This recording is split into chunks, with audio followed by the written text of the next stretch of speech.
अस्सलामुअलैकुम रहमतुल्लाह। मेरे मुअज़्ज़ज़ सामीन, आपका खैर मक़दम है यूनानी वीडियो लेक्चर सीरीज में। आज इंशाअल्लाह हम इस्चेमिक हार्ट डिसीज़, जिसे IHD भी शॉर्ट में कहते हैं, के बारे में गुफ्तगू करेंगे। आपको हार्ट की एक तस्वीर दिखाई गई है और इसके सतह पर, सरफेस पर कोरोनरी आर्टरीज पूरी जो है दौरा करती हैं और खलियात को यानी हार्ट मसल्स को खून फराहम करती हैं। इस खून के साथ ग़ज़ाई अशिया और ऑक्सीजन भी शामिल होता है। अगर किसी भी तरीके से heart muscles receives insufficient blood supply due to narrowing और blockage of the coronary arteries, we call this state as a ischemic heart disease. क़ल्ब की उज़लात वाफिर मकदार में ज़रूरत के मुताबिक खून नहीं हासिल कर पाती हैं और इसका जो सबब होता है कोरोनरी आर्टरीज की ब्लॉकेज, या तो पार्शियल जिज़वी ब्लॉकेज होता है या मुकम्मल ब्लॉकेज होता है। यहाँ पर फिर कोरोनरी आर्टरी दिखाई गई है और कोरोनरी आर्टरीज में पीले रंग का प्लेक दिखाया गया है। इस प्लेक के बनने की वजह से जो कोरोनरी आर्टरीज है उसका अपर्चर डायमीटर कम हो जाता है, जिसकी वजह से खून के बहाव में दिक्कतें और दुश्वारियाँ पैदा होती हैं। ISD commonly presents angina pectoris और मायोकार्डियल इन्फार्क्शन। दो तरीके के अमराज देखने को मिलते हैं, या तो नंबर 1 एंजाइना पेक्टोरिस और दूसरा जो है मायोकार्डियल इन्फार्क्शन। यानी इस्चेमिक हार्ट डिसीज में दो अमराज शामिल होते हैं, एंजाइना पेक्टोरिस, ज़िबह सदरिया भी तिब्बी इस्तिलाह में कहते हैं, और मायोकार्डियल इन्फार्क्शन, जिसे अफलास क़ल्ब के नाम से जानते हैं। अफलास क़ल्ब में कंप्लीट ब्लॉकेज होता है आर्टरीज का, और एंजाइना पेक्टोरिस में जुज़वी ब्लॉकेज होता है। ये बहुत ही मखसूस स्लाइड है, इस पर गौर करें। इस्चेमिक हार्ट डिसीज का स्पेक्ट्रम दिखाया गया है। सबसे पहले जब खून की फराहमी में कमी होती है तो एसिम्प्टोमेटिक स्टेट, यानी कोई अलामात जाहिर नहीं होती हैं बज़ाहिर देखने में जो है। दूसरे मरहले में एंजाइना पेक्टोरिस होता है। एंजाइना पेक्टोरिस या ज़िबह सदरिया तीन तरीके का होता है। Number 1 stable angina, variant angina, और number 3 unstable angina. Stable angina में हम जब आराम करते हैं तो फिर हमें दर्द से राहत मिल जाती है, यानी ये जो है ट्रांजिएंट होती है।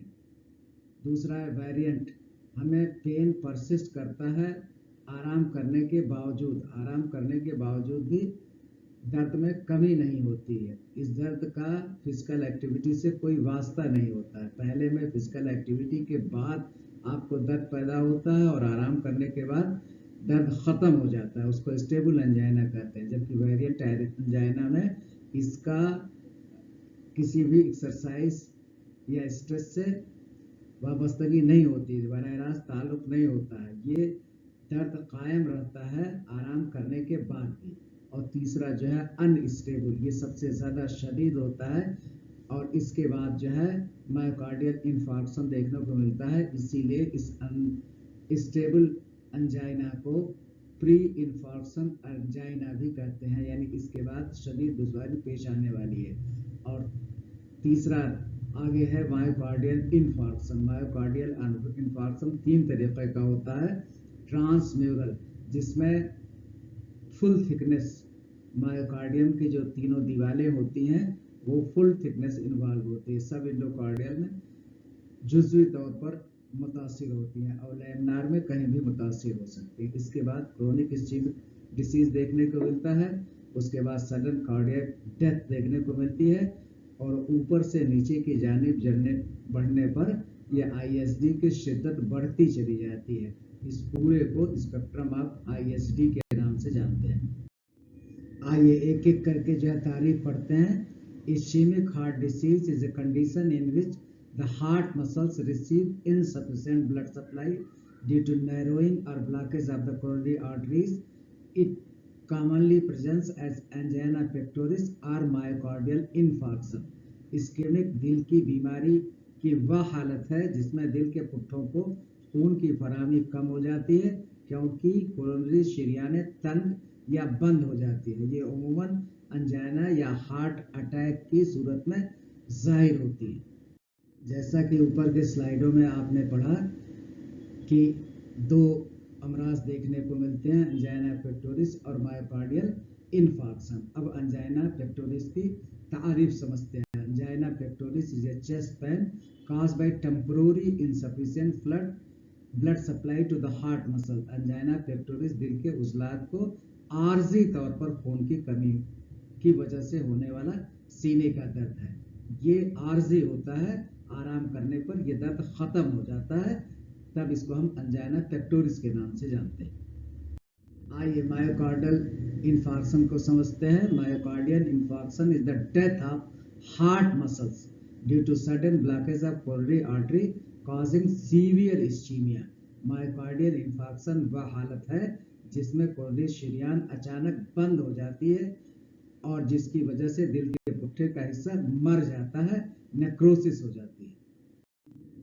पैथोजेनेसिस पढ़ते हैं। सबसे पहले रिस्क फैक्टर, चाहे हाइपरटेंशन हो जिसे फशार दम या फशार खून के नाम से जानते हैं, हाई ब्लड प्रेशर हो, डायबिटीज हो, स्मोकिंग हो, हाइपरलिपिडीमिया हो यानी चर्बी का मकदार ज़्यादा हो, ओबेसिटी मोटापा हो या कोई जहनी दबाव हो, सेडेटरी लाइफ हो।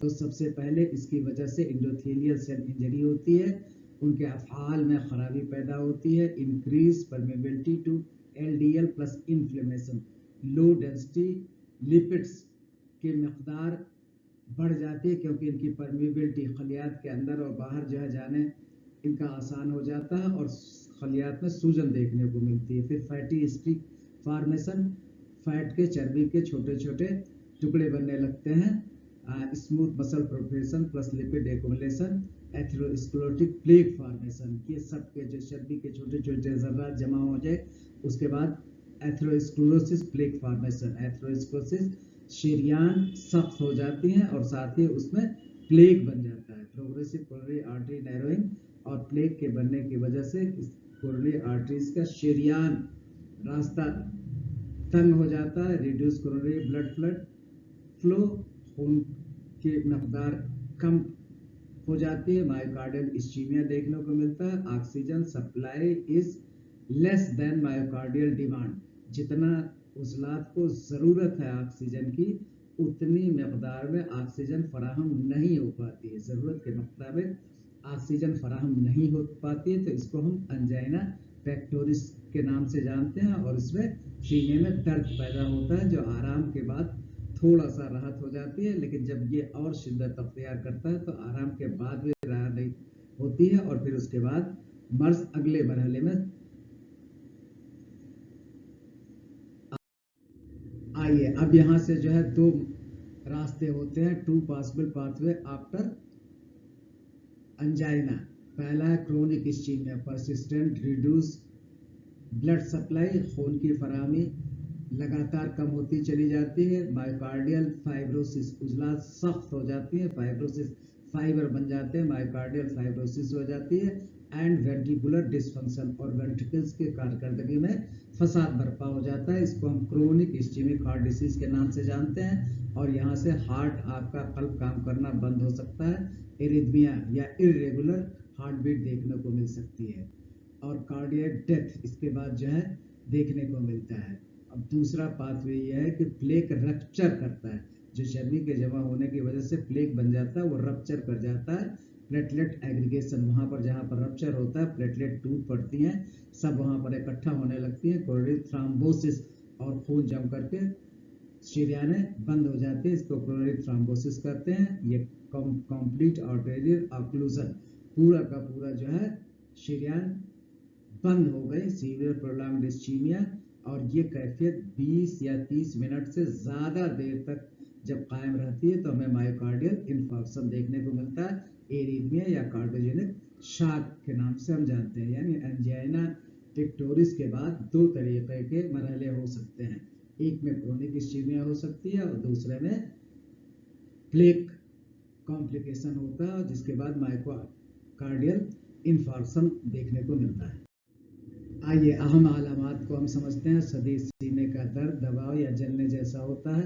दर्द बाएं बाजू में ज़्यादा होता है, जबड़े तक होता है और ये कंधे तक जा सकता है, रेडिएट करता है, कमर में जा सकता है, सांस फूलती है, ठंडा पसीना आता है, मतली आती है, शदीद घबराहट होती है। दर्द 20 से मिनट से ज़्यादा रहे तो मायोकार्डियल इन्फेक्शन का शक कभी होने लगता है, यानी खून की फराहमी 20 मिनट से ज़्यादा रुक जाए तो मायोकार्डियल इन्फेक्शन को दावत देता है।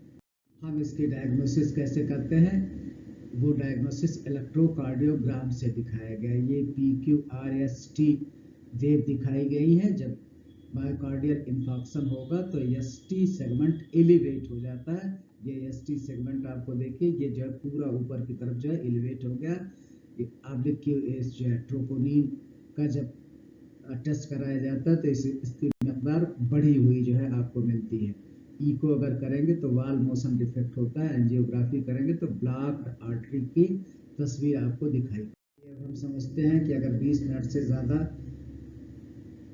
खून की फराहमी कम हो जा रही है और एसटी सेगमेंट एलिवेटेड है तो फौरन इसको इमरजेंसी में एडमिट कराना पड़ता है। ऑक्सीजन थेरेपी करनी पड़ती है, एस्प्रिन देना पड़ता है ब्लड थिनर के रूप में, नाइट्रेट्स देते हैं, मॉर्फिन देते हैं और थ्रोम्बोलाइसिस करने की कोशिश करते हैं या एंजियोप्लास्टी करते हैं। अब असल जो तिब्ब यूनानी के मुताबिक तबसरा शुरू होगा। अभी तक हम जदीद साइंस के रूप से जो है समझ रहे थे। तिब्ब यूनानी के मुताबिक इसका सबब, पहले किसी भी मर्ज का सबब होता है, फिर मर्ज होता है, फिर उस अर्ज होता है, यानी उसकी अलामात दिखाई पड़ती हैं। तो सबब इसका क्या है? इंसदाद शरियान क़ल्ब, जो अभी आपको कोरोनरी आर्टरी पढ़ाया गया, इसका इंसदाद या ब्लॉकेज है। ये जुज़वी हो सकता है या मुकम्मल तौर पर हो सकता है, लेकिन सबब जो है इंसदाद शरियान क़ल्ब ही होता है। इखलात खलीसा का गलबा हो सकता है, ज़ोफ़ रूह हैवानी का ज़ूफ़ हो सकता है। नतीजा है कि सिक्ता क़ल्बी यानी आर्जी तौर पर बेहोशी आपको देखने को मिल सकती है। असूल इलाज में तादील मिजाज, तफ्तीर शरियान, तक़वियत क़ल्ब, तनक़िया अखलाक। तादील मिजाज, इंसान का मिजाज तवाज़ुन से अदम तवाज़ुन की तरफ चला जाता है। आपने पढ़ा है कि मर्ज़ की पैदाइश ही मिजाज सू की वजह से होती है। मिजाज सू से मुराद मिजाज की वो कैफियत जो किसी मर्ज को दावत देता है, उसको मिजाज सू कहते हैं। उसी तरीके से कल्ब का मिजाज सू हो जाता है, तो इसको तादील करना पड़ता है। फिर उसके बाद तफ्तीर शरियान, शरियान में जो इंसदाद पैदा हो गया, जो प्लेक फॉर्मेशन हो गया, उसको जो है फतह करना होता है, उसको तोड़ना होता है। तफ्तीर शरियान के नाम से जानते हैं। फिर उसके बाद तक़वियत क़ल्ब के वसूल इस्तेमाल करने पड़ते हैं। तनक़िया अखलाक, अगर किसी भी अखलाक का अदम तवाज़ुन हो गया तो उस अखलाक को तवाज़ुन में लाने की कोशिश की जाएगी। ये मुख्तलिफ वसूल इलाज क़ल्ब के अमराज में। आइए तादील मिजाज के लिए बाज़ बच्चे हमसे कहते हैं कि भाई आप अद्वियात का भी जिक्र कीजिए, तो और उनकी बात भी सही है कि जब यूनानी के तलबा हैं तो उनको अद्वियात की जानकारी चाहिए। तादील मिजाज के लिए मुफरद अद्वियात गाँव ज़ुबान, गुल सुर्ख, संदल सफ़ेद, बादर नजूबिया। उसके बाद मुरक्कबात में खमीरा गाँव ज़ुबान सादा, शरबत वजूरी मोतदिल, खमीरा संदल। मकसद है हरारत, इस्तराब और इल्तिहाब को कम करना। इन सारे मुफरद या मुरक्कब अद्वियात का सिर्फ इतना मकसद होता है कि मिजाज की तादील की जाए। मिजाज में जो हरारत पैदा हो गया, बेचैनी पैदा हो गई है, इल्तिहाब या वरम है, उसको कम किया जाए। तफ्तीर शरियान, शरियान में जो ब्लॉकेज हो गया, इंसदाद हो गया, उसको तोड़ने के लिए मुफरद अद्विया लहसुन, जो आपके तस्वीर में दिखाई गई है, दारचीनी, इलायची। ये आपको इलायची है, ये आपको दारचीनी है, ये लहसुन, ये तीनों जो है तफ्तीर शरियान अद्विया कहलाती हैं। अर्जुन की छाल, मुरक्कबात में जवारिस, जालिनूस, सफ़ूर, दारचीनी, हब्बे फसाद बतौर मुआविन। मकसद दौरान खून बेहतर करना, रुकावट को कम करना, ब्लड सर्कुलेशन को तबई जो है कैफियत में वापस ले आना। आइए तक़वियत क़ल्ब को हम समझते हैं, किस तरह से क़ल्ब को कवी बनाने के इंतज़ाम किया जाएगा। मुफरद में अंबर, मरवारीद, बसमा, अरक़ी गाँव ज़ुबान, अर्क़, बादर नजूबिया। मुरक्कबात खमीरा, आबरेसम, हकीम अरशद वाला, मासून, दवाजुल मुस्क, खमीरा, मरवारीद। मकसद क़ल्ब की क़ुव्वत रूह हवानी को मजबूत करना। यह खमीरा अबरेसम हकीम अशद वाला माशाल्लाह बहुत ही बेहतरीन जो है हिकमत से बनाया गया है और आज भी सर चढ़ के बोलता है, बहुत ही फ़ायदेमंद होता है। आइए तन के अखलाक का मुतवाज़न होने पर किस तरीके से तनक़िया किया जाएगा। तो मुफरत सनाए मक्की तुरबत सफ़ेद शहद मुरक्कबात में आयारिज फ़ीक़रा हद आयारिज माजून दबीदुल बिर तदाबीर हजामा मुसहलात खफीफ़ा इस्लाह ग़ज़ा। मकसद अखलाक ग़लीज़ा को कम करना और शरियानों पर बोझ हटाना होता है। शुक्रिया, आपने बड़े इत्मीनान से हमें सुना, खिदमत का मौका दिया, इसके लिए बहुत बहुत दिल से शुक्रिया। जो अपने लिए पसंद करें वही अपने दोस्तों के लिए पसंद करें, यानी कुल मुराद यह है कि आप लाइक करें, शेयर करें और सब्सक्राइब करें। फ़ी अमानिल्लाह।